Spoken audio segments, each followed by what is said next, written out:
The first sound was the metallic clatter of iron hooks sliding free, echoing through the dim transport car like a warning. 4 days of cramped darkness had dulled every sense, but that noise snapped the prisoners upright. The door yawned open, releasing a blade of pale morning light and the sharp scent of salt air. Boots shifted, breath tightened. No one knew what waited beyond the threshold, only that hunger gnawed with a slow, merciless certainty. They climbed down one by one, stiff-legged from standing in the swaying car, eyes adjusting as the world outside solidified into a fenced platform and uniformed shapes watching from behind sunglasses. Among them was Jeff Rider Wilhelm Brandt, 22, his cheekbones sharp enough to cast shadows, and beside him the older Obergefreiter Matthias Keller, who carried a cough that had worsened each night. Their breath fogged in the cold, mingling with diesel fumes from idling trucks. The guards didn't shout. They spoke with clipped, practical tones, gesturing for the column to form and move. For the prisoners, that quietness was unsettling. Silence could hide anything. Rumors had traveled with them across the Atlantic stories. Of Americans who treated captives like criminals, of starvation disguised as discipline, of disappearing men. Brandt swallowed hard, feeling dizziness from standing too quickly. But Keller touched his arm as though anchoring him to the earth. The march began with the rattle of chains on their belts and the crunch of gravel under their worn boots. They passed a row of U.S. Navy sailors unloading crates stamped with dates fresher than anything Germany had seen in months. Someone in line muttered that the crates were probably bait, arranged to taunt them. Another insisted the Americans were fattening them for labor. Keller said nothing. He simply counted steps, saving breath as the coughing threatened to return. A gust of wind carried a smell that made the entire line falter. Meat, simmering slowly, rich enough to sting their empty stomachs. Brandt blinked in disbelief. For 4 days they had shared crusts of frozen bread and a handful of raisins scraped from a guard's pocket. This scent-warm, savory, unmistakably real felt impossible. Even Keller straightened, nostrils flaring like a man waking from a dream he never trusted to begin with. Ahead, the line slowed. The camp emerged from the fog, barbed wire fencing, watchtowers with motionless silhouettes, rows of khaki tents, and a wooden shack painted with the words mess line in neat block letters. The clang of ladles against metal. Pots rang out again, sharper this time, as if calling them forward. A soldier stirred a cauldron the size of a bathtub, steam rolling upward like a promise none of them dared believe. Brandt felt his throat tighten with something more than hunger. He remembered nights on the Eastern Front when men stole from there. Own comrades just to survive, when rations arrived frozen solid and officers claimed it was the weather's fault. Yet here, in the land they had been told was decadent and cruel, the air carried a scent of abundance, so strong it made his eyes water. Keller leaned closer, voice a rasp. It can't be for us. His doubt was understandable. German prisoners had been fed on barley soup during transport, and even that had come irregularly. The Americans, by contrast, seemed untouched by shortages. Brandt noticed a cook casually discard a spoonful of stew that had spilled, not bothering to scrape it back into the pot. The waste alone felt surreal. They neared the mess line, the heat. From the cauldron brushing their faces, warming skin that had not felt true warmth in weeks. A corporal ladled portions into metal trays with practiced speed, barely glancing up. His indifference unnerved Brandt more than hostility would have. Cruelty had rules, but indifference meant they were simply another task on a long morning list. When Brandt received his tray, the weight of it startled him. Real potatoes, chunks of beef, gravy thick enough to cling to the metal food that felt impossible to behold. Keller's hands trembled as he accepted his own portion. For a moment, neither moved. The line behind them shuffled impatiently, but time seemed to slow, as though the simple act of holding nourishment required relearning. They stepped aside to a long wooden table. The first bite burned Brandt's tongue, but he didn't care.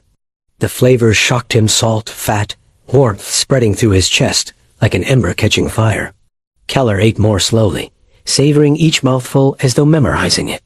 Around them, other prisoners tasted the stew and exchanged looks that hovered between awe and suspicion, as if waiting for the punishment to follow. But none came. No insults, no warnings, no sudden reversal. Only the steady rhythm of spoons against trays and the distant gulls circling overhead. Brandt finished his portion and felt a faint unfamiliar sensation safety, or something like it. Keller exhaled shakily, setting his spoon down with reverence. For the first time since capture, the men around them looked less like soldiers and more like humans clinging to a moment they could not yet understand.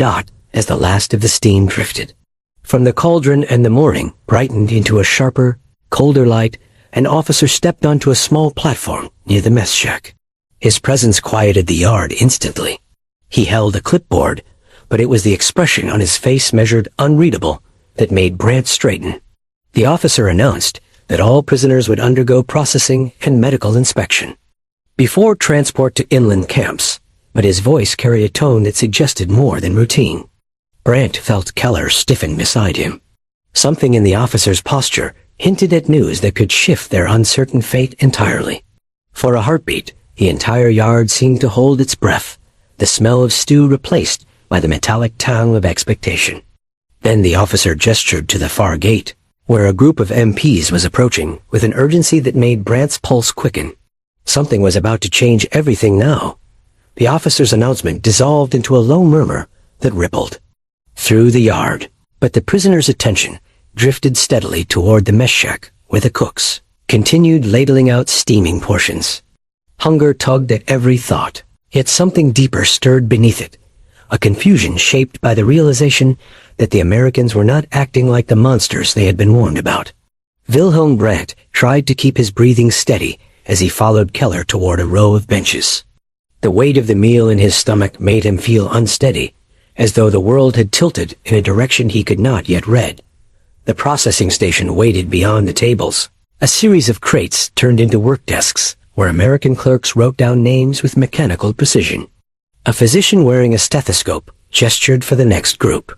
Brandt and Keller moved forward with the others, passing a guard who stood tapping a pencil against his clipboard in a slow, absent rhythm that somehow made Brandt more nervous than outright hostility would have. The guard's expression was unreadable, but not cruel. His eyes flicked over the prisoners, as though cataloging their exhaustion. Inside the makeshift medical tent, the warmth lingered from a potbelly stove in the corner. The doctor motioned for Brandt to sit on a stool. He obeyed, gripping its edge as the doctor pressed fingers into his ribs, checked his pulse, and listened to his heartbeat. "Malnourished," the physician murmured, not unkindly. "You'll recover." Brandt almost laughed at the certainty in that voice. Recovery felt like an idea that belonged to another life, yet the man spoke as though it were inevitable. Keller followed, his cough tightening his whole frame. When the doctor asked how long it had persisted, Keller answered with a weary tilt of his shoulders. "Months." The physician nodded gravely, then wrapped a warm blanket around his shoulders. The simple gesture hit Keller with unexpected force. His jaw tightened, his gaze dropping to the canvas floor. For a moment, Brandt saw in him the memory of a father who had once wrapped a coat around a shivering child during a Berlin winter, long before the war carved that softness away. After the examinations, the prisoners were directed to another table, where an American corporal demonstrated how to attach the new identification tags issued to each man. His tone remained even, almost patient, as he guided them through the unfamiliar procedure. Keller struggled with the clasp, and Brandt noticed the corporal step closer, taking the chain gently and securing it without a hint of irritation. The act seemed to chip away at something brittle inside Keller. He blinked rapidly, swallowing hard as the man moved on. The prisoners were then ushered toward a fenced courtyard that overlooked the shoreline. The sea stretched out in a vast, cold blue behind the camp, waves slapping against the distant pier with a rhythm that sounded almost like breath. Men stood in small clusters, some still clutching their empty trays, unable to fully process what they had just eaten. A few tried to speak of the meal, stumbling over the memory of its taste as if fearful it would vanish if they lingered on it too long. Brandt sat on a bench and let the wind cool his cheeks. The stew's richness still lingered on his tongue, but now it mingled with a rising uncertainty. He had expected to feel relief, but instead a strange tension wound through him. The propaganda that had filled his training posters, radio broadcasts, speeches about American brutality, now clashed violently with the evidence before him. The contradiction left him adrift, unsure which part of his world had been the lie. A commotion rose near the western gate. A group of MPs escorted several newly arrived prisoners, men who looked even more starved than the rest. Their uniforms hung from their bodies like drying cloth, and one staggered with each step until a yay. Guard caught his arm to steady him, another gesture no one expected. Brant watched the scene with narrowed eyes. That same guard, broad-shouldered and silent, guided the weakest man toward the line for the mess shack, lifting the tray when the prisoner's hands trembled too much to hold it. Keller lowered himself. Beside Brant, resting the blanket tighter around his chest. "Everything is backwards," he said softly. "If this is how they treat us, why would they?" He stopped, unable to complete the thought. Brant understood. Why would the enemy feed them like this? Why offer warmth instead of punishment? Why waste kindness on men who, only weeks ago, had been told to fight to the death rather than fall into American hands? Across the yard, a sergeant stood smoking, his gaze sweeping the scene with a mixture of discipline and something almost like sympathy. When he caught Brant watching, he nodded once. Not a greeting or gesture of friendship, merely acknowledgement, but it was enough to unsettle Brant again. He turned away quickly, gripping the bench so hard his knuckles whitened. Part of him wanted to believe the Americans were simply putting on a show, a temporary facade that would soon crack to reveal truth consistent with the warnings they had grown up with. But no mask could maintain such effortless generosity, not when no officer was watching the cooks or measuring the size of the portions. The afternoon light shifted, casting long bars of shadow through the wire fence. The prisoners were told they would be transported inland within days, perhaps hours, depending on available rail cars. The uncertainty pressed on everyone, yet beneath it was a muted thread of hope they dared not voice. Change was coming of that they were certain, but the direction of it remained buried behind the Americans. Impassive faces. Brant felt the first rumble before he heard the sound. Engines, heavy ones. He stood instinctively, scanning the road beyond the camp perimeter. Trucks approached in a slow, deliberate convoy, their canvas covers fluttering in the wind. Keller rose beside him, his breathing shallow as he squinted at the markings on the vehicles. They weren't supply trucks. They weren't medical transport. These bore a different insignia, entirely one, neither of them recognized. The convoy rolled to a stop by the far gate, engines idling, dust drifting around the wheels like pale smoke. The sergeant who had nodded at Brant earlier stepped forward to greet the arriving officer. Their conversation was too distant to hear, but whatever was said made the sergeant stiffen, his jaw tightening as he looked toward the prisoners. Brant felt the hair on his arms rise. The stew, the blankets, the unexpected humanity, all of it hung suddenly in the air, like a fragile promise at risk of shattering. The officer who had arrived turned his gaze toward the courtyard, scanning. The men with a cool intensity that made Brant's stomach tighten again. For the first time since the meal, he felt a flicker of the dread he thought he had left in the transport car. Something about that convoy was wrong, and every instinct told him the true test of their captivity was only beginning now, the day after. Their arrival unfolded with a quiet strangeness that unsettled Wilhelm Brant more than hunger ever had. The memory of the first meal lingered like a dream too vivid to trust, its warmth fighting the cold grip of years spent absorbing warnings about American cruelty. Yet as morning light spread across the camp, nothing aligned with what he had been taught. Instead of shouts or blows, the guards gave calm instructions, moving the prisoners toward stations with an efficiency that left no room for confusion. Brant followed the stream of men with a cautious tension, unsure which moment would reveal the cruelty he still half expected. The medical examinations resumed after sunrise, longer and more deliberate. Brant entered the tent behind Keller, feeling curiosity pressing down on him. A medic with wire-framed glasses motioned him forward, checking his pulse, his temperature, his joints. The doctor spoke to a clerk while inspecting a bruise, describing it with a tone that suggested routine rather than accusation. Brant studied the man's steady hands and found the sight strangely disarming. Keller's examination took longer. His cough worsened overnight, rattling through the tent. When the medic pressed a stethoscope to his back, Keller flinched, then apologized automatically. The doctor paused, attentive. "You're exhausted," he said. "Food and rest will help." Keller nodded, though disbelief flickered across his features. He had not heard reassurance from any authority in years. Outside, prisoners gathered near the fence, sharing fragments of their examinations. One whispered that he had been given ointment for frostbite. Another revealed a nurse had wrapped a fresh bandage around his ankle without chastising him. These were tiny moments, insignificant in peace, but in captivity they carried the force of revelations. The more they spoke, the more Brandt sensed the ground shifting under their assumptions.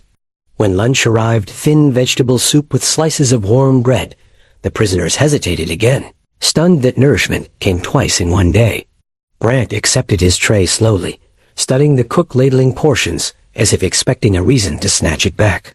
But the man moved on without comment. Brandt tasted the broth and felt a subtle easing in his chest.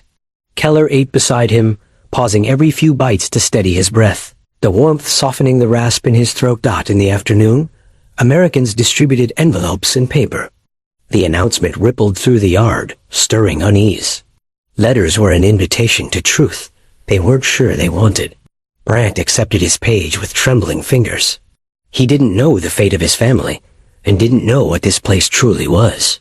He stared at the blank paper until the words blurred. Eventually, he folded it unwritten, the emptiness reflecting his uncertainty. They were escorted next to the barracks, new structures smelling of cut lumber. Inside, rows of cots stretched evenly. Along the walls, each with a blanket folded at the foot. The Americans explained rules and routines with calm assurance. Brandt walked slowly between the beds, running his fingers over the coarse blankets, grounding himself in their reality. Keller eased onto a cot with a sigh pulled from somewhere deep. As evening approached, a sense of fragile possibility settled over the camp. Prisoners spoke in low voices, circling the same questions. Could this treatment last? Was it a facade? What purpose did it serve? Some argued the Americans were softening them for labor. Others insisted no army wasted resources merely to deceive. Brandt listened, torn between skepticism and the evidence of the day. He stepped outside as the sun dipped, casting amber light across the yard. A breeze carried the scent of salt and machinery. A single guard stood nearby, leaning casually on his rifle, more watchful of the coastline than the prisoners. The sight reassured Brandt. Threat did not hang in the air. Routine did.